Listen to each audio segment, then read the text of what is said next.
베드로전서 제2장 9절과 10절 두 절 말씀 보겠습니다. 베드로전서 제2장 9절과 10절 말씀입니다. 우리 한 목소리로 같이 읽겠습니다. 시작.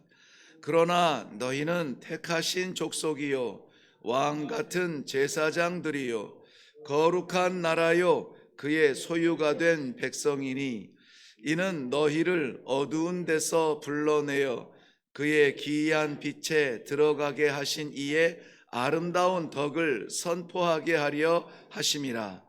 너희가 전에는 백성이 아니더니 이제는 하나님의 백성이요 전에는 긍휼을 얻지 못하였더니 이제는 긍휼을 얻은 자니라. 아멘. 먼저 기도합니다. 생명 되신 아버지, 오늘도 저희들에게 생명을 주셨습니다. 그저 하루를 호흡하며 살아가는 생명이 아니라 하나님의 나라를 향하여서 오늘도 순종하며 나아가는 성도의 삶으로 생명 주심을 감사합니다.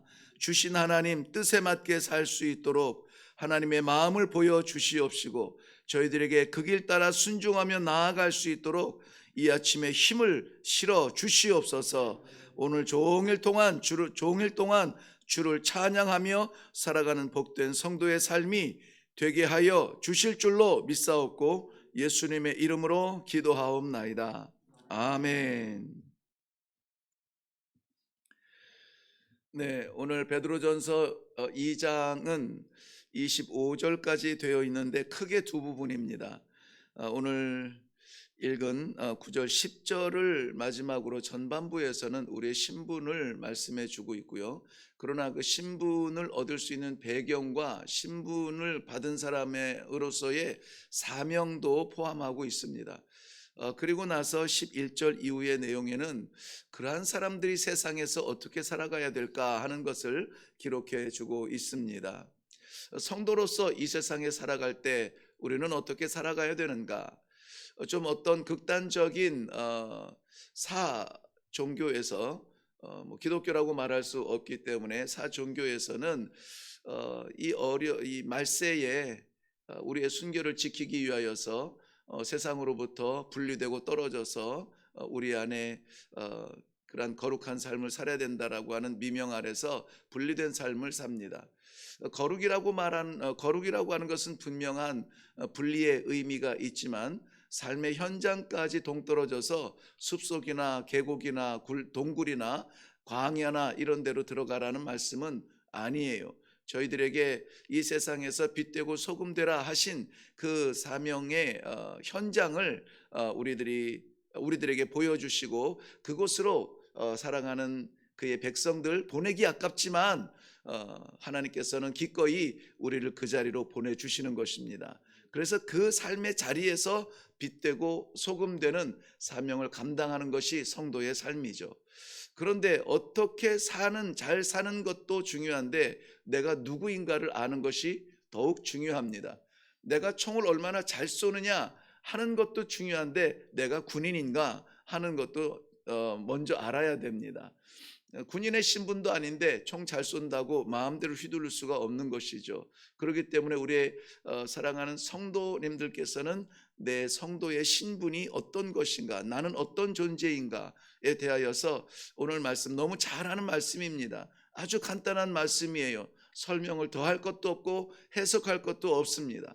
이것을 다시 한번 우리 같이 묵상하심으로 오늘 우리의 새로운 신분, 이미 주신 그 신분의 새로운 삶을 살 수 있기를 먼저 주님의 이름으로 축원합니다. 오늘 우리 9절과 10절 두 절의 말씀을 읽었는데요. 거기에는 성도의 신분 그리고 성도의 사명이 기록되어져 있습니다. 그렇다면 사명은 그 신분이 있는 자에게 주신 사명, 맡기신 분의 목적은 무엇이냐 하는 목적을 이루어야 되는데요.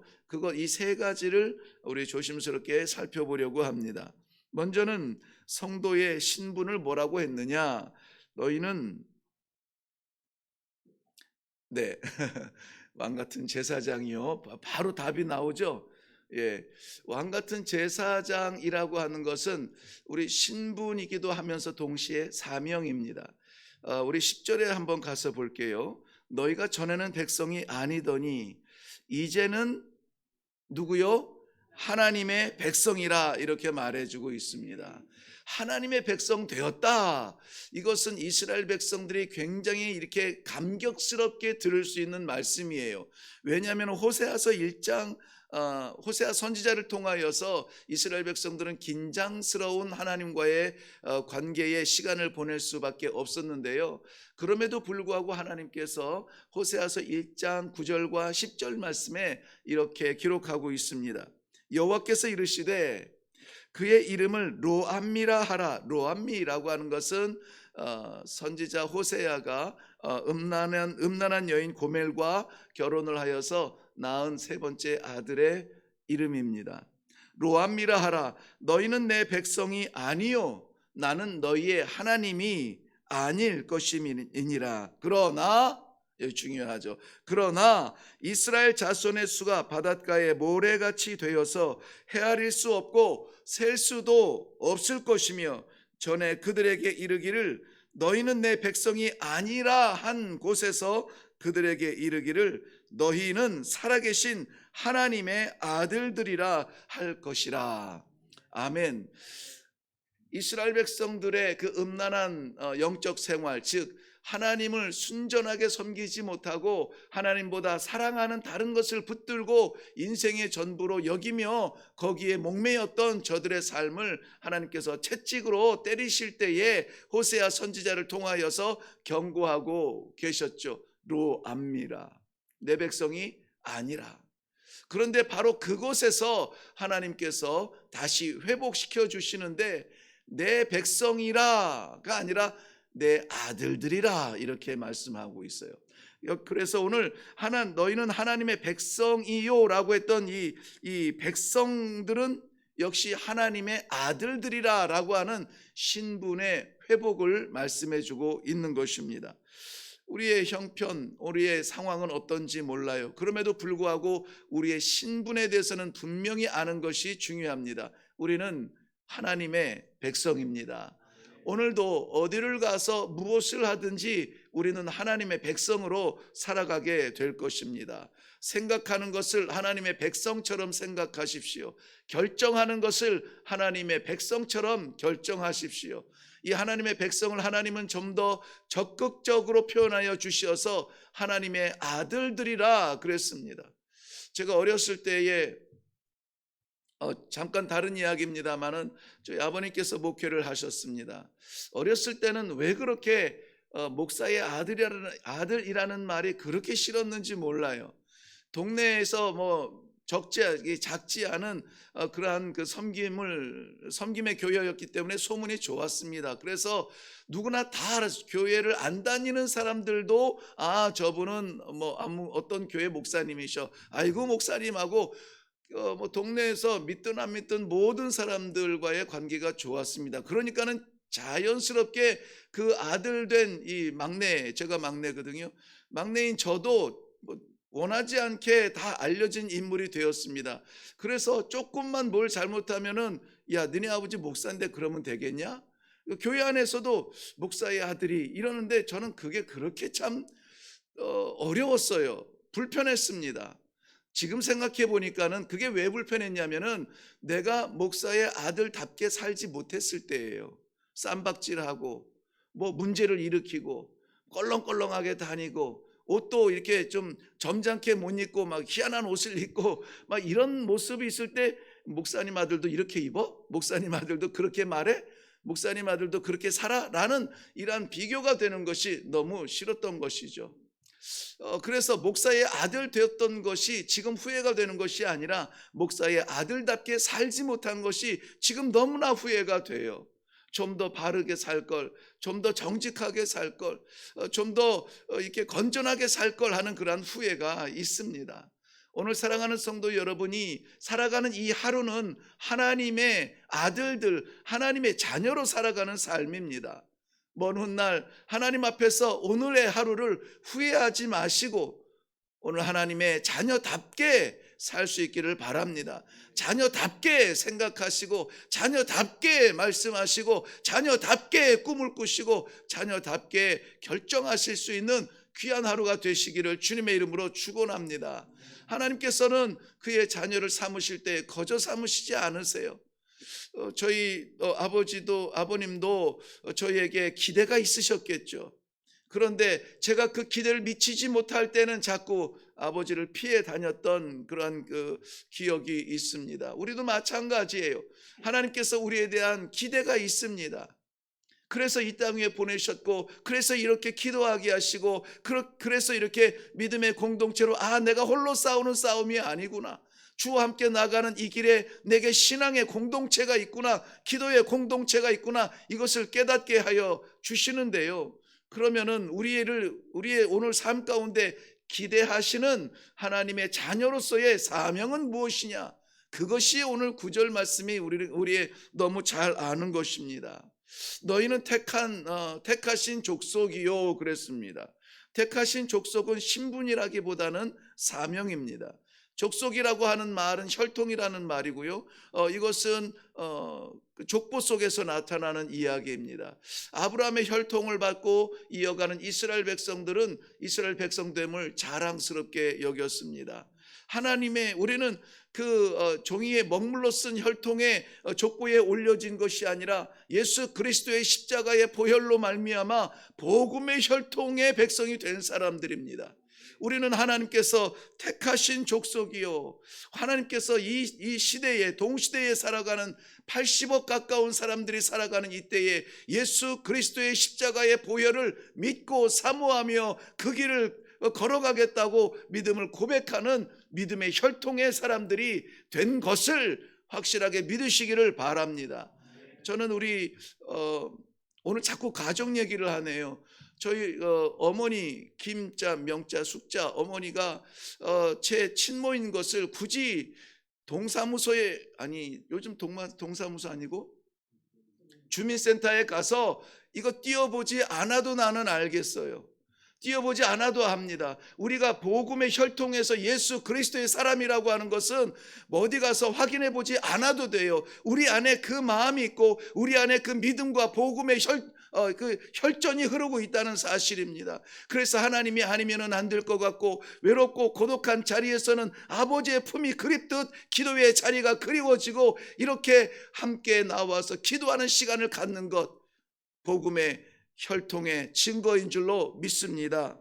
왕 같은 제사장이라고 했습니다. 이거 우리 신분이 아니라 사명이에요. 제사장의 사명을 감당해야만 합니다. 그것도 왕 같은 제사장이라고 했습니다. 우리 주님께서 우리 이미 묵상한 히브리서에서 처음으로 유일하게 쓴 것이 예수 그리스도에 대하여서 대제사장이신 그리스도라고 선포했습니다. 그런데 대제사장이신 그리스도의 복음에 혈통된 우리에게 제사장이라, 왕같은 제사장이라 이어갈 수 있도록 하나님이 이 놀라운 특권을 우리에게 주신 것입니다. 사랑하는 성도 여러분, 제사장의 역할을 감당하시기를 바랍니다. 제사장의 역할은 연합하는 것입니다. 죄로 인해 죽을 수밖에 없는 백성들 하나님 앞에 나아갈 수 없으나 제사장의 중계로 인하여서 하나님의 말씀을 받고 새로운 삶의 길을 여는 것이 제사장의 직분입니다. 오늘 사랑하는 성도 여러분, 가시는 자리마다 연합과 화합과 사랑의 흔적들이 증거가 남는 귀한 하루가 되시기를 주님의 이름으로 축원합니다. 저희는 요즘에 저녁에 어제 시작했습니다마는 이 고난주간 기도회를 아주 짧게 하고 있습니다. 이 고난주간을 우리가 행사로 맞이하는 것이 아니라 주님 가신 그 길을 생각해 보니까, 주님 가신 그 길을 믿으니까, 주님 가신 그 길을 다시 한번 묵상하니까 주님 홀로 보낼 수 없는 길이었어요. 주님은 고독하게 가셨지만 이 시대에 우리에게 그 길에 대한 초청이 분명히 있는 주간입니다. 이 주간에 우리는 우리 1년 동안에 분명히 토막으로 구별해 놓고 삶의 유익을 떠나서 주님을 향하여서 나도 그 길을 갑니다. 그 십자가 지나 부활의 영광의 아침에 이르기까지, 아니 하나님 나라에 승천하여 그 보좌의 앞에 설 때까지 포기할 수 없는 이 영광의 길을 나도 걷겠습니다. 반드시 구별하고 기도해야만 하는 그러한 시간인 줄로 믿습니다. 어디에 계시든지 무엇을 하시든지 이 한 주간만큼은 꼭 구별하여서 우리 주님과 함께 그 길을 걸어갈 수 있는 복된 시간이 되기를 바랍니다. 우리 주의 십자가 고난의 십자가라고 말합니다. 죽음의 십자가라고 말합니다. 끔찍한 십자가라고 말합니다. 그런데 그 십자가 때문에 내가 살아요. 그 십자가 때문에 우리가 살았습니다. 우리가 하나님을 아버지라고 부를 수 있게 되었습니다. 그러므로 사랑하는 성도 여러분, 너희가 왕같은 제사장이라 이름표 받고 뻑이라는 것이 아니라 그 사명 감당함으로 말미암아 내게 맡겨주신 우리의 가정, 내게 맡겨주신 우리의 친구, 내게 맡겨주신 우리의 동료, 그들을 하나님 앞에 하나님과 그들이 하나가 될 수 있는 이 사명을 감당하도록 오늘은 그저 한마디라도 우리가 증거해야 되지 않겠습니까? 오늘은 그저 한마디라도 우리가 기도해야 되지 않겠습니까? 이러한 사명 속에 살아가는 복된 하루가 되시기를 바랍니다. 군인들이 군복을 입고 연병장을 왔다 갔다 많이 하는 것을 볼 수가 있어요. 그런데 그 군인들의 삶을 아는 이 사령관의 눈에는 기특한 병사가 있습니다. 자기의 시간을 쪼개서라도 사명을 위하여서 뛰어가고 달려가는 그 모습을 보면은 흐뭇해서 바라보는 그 사령관의 눈빛, 여러분 상상이 가십니까? 오늘도 사명을 위하여서 기도하고 힘없고 나아가는 우리를 바라보시는 우리 아버지의 눈빛을 한번 바라보시면서 기도할 수 있는 아침이 되기를 바랍니다. 그 다음에 우리의 신분 가운데 사명을 주셨는데 거룩한 나라라 그랬습니다. 이 거룩한 나라도 우리의 신분이 아니라 사명에 더 가까운 말씀이에요. 거룩하다는 것은 말씀드린 것처럼 구별하다는 뜻입니다. 하나님께서 구별한 사람들입니다. 구별된 삶을 살 수 있기를 바라요. 세상과 판단이 같고 세상과 길이 같다면은 하나님께서 우리를 위하여서 그 독생하신 아들 십자가에 올리신 건 너무나 안타까워하지 않으시겠어요? 그러나 우리의 생각이 바뀌고 우리의 삶이 바뀌고 우리의 마음이 변하여서 세상 사람처럼 살지 아니하고 하나님의 백성처럼 살아가겠다고 우리의 삶을 구별하여서 드린다면은 이 하루는 구별되어 올려드리는 거룩한 산 제사가 될 것입니다. 마지막 우리의 사명은 그의 소유된 백성이라 했습니다. 소유되었다라는 말은 빼앗은 것이 아니라 대가를 치르고 샀다는 말이에요. 하나님께서 우리를 사시기 위하여서 대가를 치르신 것은 그의 독생하신 예수 그리스도이십니다. 말라기서 3장 17절 말씀에는 16절에 있는 내용이 이래요. 여호와 앞에 있는 기념책에 기록된 이름, 그 이름에 대하여서 말씀하고 있는데요. 17절에는 만군의 여호와가 이르노라 나는 내가 정한 날에 그들을 나의 특별한 소유로 삼을 것이라 이렇게 말씀하고 있어요. 나의 정한 날, 아버지의 날에 나의 특별한 소유로 삼을 것이다 라고 말씀하고 있습니다. 우리는 하나님의 특별한 소유입니다. 그저 얻어진 것이 아니라 그의 아들을 대가로 치르고 사셨으니 얼마나 특별하겠습니까? 특별한 것은 소중하게 다루고 소중하게 다루는 것은 유념하여 바라볼 것입니다. 언제나 보고 싶은 마음이 있을 것입니다. 오늘 하나님께서는 우리의 부족하고 연약한 그러한 자신 없는 그러한 삶이지만은 하나님께서는 우리를 유념하여 보시고 특별하게 여기시고 우리의 삶을 관찰하여 주실 것입니다. 그러므로 하나님 앞에 허락받은 이 하루 오늘 복된 삶을 사시되 하나님의 허락하신 그 신분과 사명에 젖어서 잊지 아니하고 완수하는 그러한 삶을 사시기를 주님의 이름으로 축원합니다. 기도하겠습니다. 하나님 아버지, 저희가 무엇이간데 하나님 아버지 그 독생하신 아들 소중한 아들을 십자가에 올리시고 우리를 값주고 사셨는지 그 값을 제대로 하지 못하는 것 같아서 늘 불안하고 늘 연약한 것 하나님 용서해 주시고 긍휼의 마음으로 이렇게 불러주셨으니 이 새벽에 기도할 때에 주의 백성들 다시 한번 우리의 정체성 깨닫게 하시고 다시 한번 우리의 사명을 돌아보게 하시고 하나님께서 우리를 이렇게 한 기도의 공동체로 모아 기도하게 하셔서 오늘도 하나님의 아름다우신 그 뜻을 선포하는 그러한 종들로 세워 주시는 것을 믿게 하여 주시옵소서. 이 새벽 시간 갈 곳 없어 두리번거리지 아니하도록 기도의 제단을 만나게 하시고 올라와 기도하게 하시니 기도할 때 아버지의 응답받게 하시고 응답받아 힘어도 나아가서 살 수 있도록 하나님 아버지 축복하여 주시옵소서. 오늘도 인도하여 주시며 함께하여 주실 줄로 믿사옵고 예수님의 이름으로 기도하옵나이다. 아멘. 네, 오늘 이 세 가지만 기억하고 먼저 기도하겠습니다. 하나님, 나를 하나님의 백성으로 삼아 주시니 감사합니다. 우리 신분에 대하여서 다시 감사하시고 사명에 대하여서 택하신 족속이요 왕같은 제사장이요 거룩한 나라요 그의 소유된 백성이라 자랑할 만한 우리의 신분이 아니라 하나님께서 기대하시고 있는 우리의 사명이라고 하는 것을 깨달으시고 그 사명 다하게 하여 주시옵소서. 그리하여서 우리가 가는 자리마다 하나님의 아름다운 덕을 선포하는 목적을 이루도록 주님 역사하여 주시옵소서. 우리 다 같이 기도하시고 이 고난 주간에 하나님 앞에 드려질 우리의 다짐, 약속 하나님 앞에 서원하시고 그리고 얻을 힘을 기대하시면서 기도하고 나아가겠습니다. 우리 다 같이 기도하겠습니다.